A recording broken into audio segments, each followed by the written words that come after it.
a hero.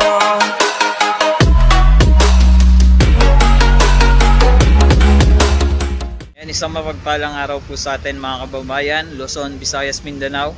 Pati na rin po na yung mga kababayan natin Muslim at syempre yung mga kababayan rin natin dyan sa Sabah. Yan, isang mapagpalang araw po sa inyo. And yan, bago po natin makalimutan yung mga OFW at Filipino immigrants po dyan, no? Yan, isang mapagpalang araw po at mag-iingat po kayo lagi dyan. So ngayon nandito tayo sa area ng phase 2 mga kabayan at magbibigay tayo ng update dito sa inyo. At bibigyan ko rin kayo ng konting aerial view po dito, no. Ayan, makikita po natin dito mga kababayan na kasalukuyan po ay meron pong nagagawa dito at meron nga pong dalawang barge dito, no, na kung saan meron pong kargang buhangin, no. Itong dalawang barge at kasalukuyan ay nag-unload na po yung isang barge ng buhangin at patuloy rin pong nagkakalat itong ating backhoe ng buhangin. At kung mapapansin nyo po, no, mga kababayan, talagang bundok na siya, no. Tatlong bundok. Ayan, mala Chocolate Hills ang datingan. At syempre, no, dahil nung mga nakarang araw po ay dinayo po ito ng mga kababayan natin. At makikita natin, meron na rin po siyang nakaharang dyan, no. Yan, may cordon na rin po mga kababayan para hindi po ito mapasukan. Kasi nung nakarang araw, nakita nyo po dun sa ating upload na talagang dinarayo pa ng mga tao, no, kahit sarado pa nga po ito. Ayan.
Kamusta na itay?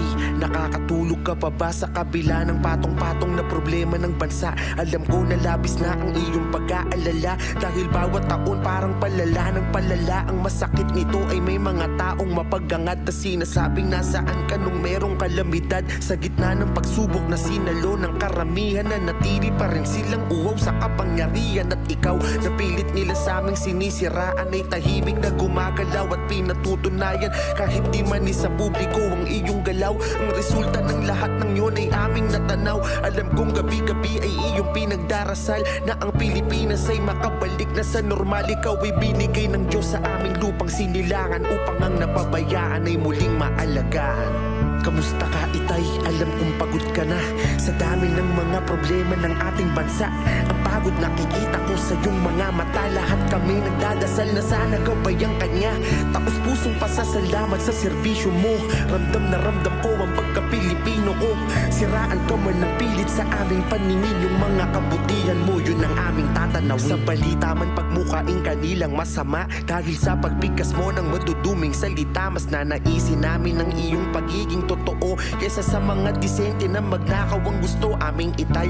Alam namin na ikay hindi perpekto. Alam namin may pagkakamali ka bilang tao. Yung gawin mo ang mali para ipaglaban ng tama yung pagiging masama upang protektahan ng kapwa. Dahil sa bansa na to madami yung mga sakim. Kailangan namin ng yung tapang talino at yung galing pasensya na sa mga kababayan ko na nagpabulag sa mga maling balita na laging sumasambulat ng dahil sa demokrasya na wala ang disiplina. Demokrasya na ilang dekada sa atin na sumira. Tatay Digong, ikaw lang ang aming huling baraha. Buo ang aming tiwala, ikaw na ang bahala.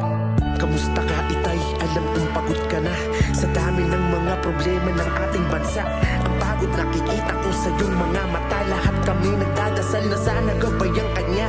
Tapos pusong pasasalamat sa serbisyo mo. Ramdam na ramdam ko ang pagka-Pilipino ko.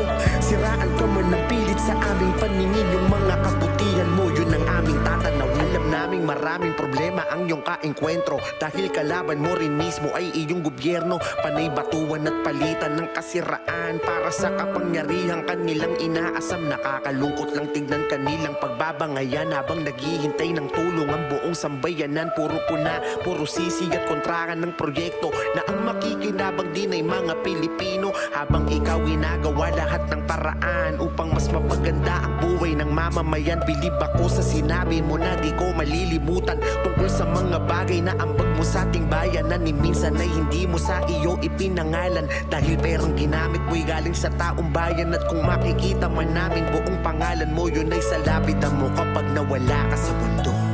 Kamusta ka itay? Alam kong pagod ka na sa dami ng mga problema ng ating bansa. Ang pagod nakikita ko sa iyong mga mata. Lahat kami nagdadasal na sana gabayang kanya. Tapos pusong pasasalamat sa serbisyo mo. Ramdam na ramdam ko ang pagka-Pilipino ko. Siraan ka man ng pilit sa aming paningin. Yung mga kabutihan mo, yun ang aming tatanawin. Kamusta ka itay? Alam kong pagod ka na sa dami ng mga problema ng ating bansa.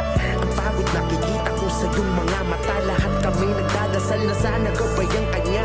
Tapos pusong pasasalamat sa serbisyo mo. Ramdam na ramdam ko ang pagka-Pilipino ko.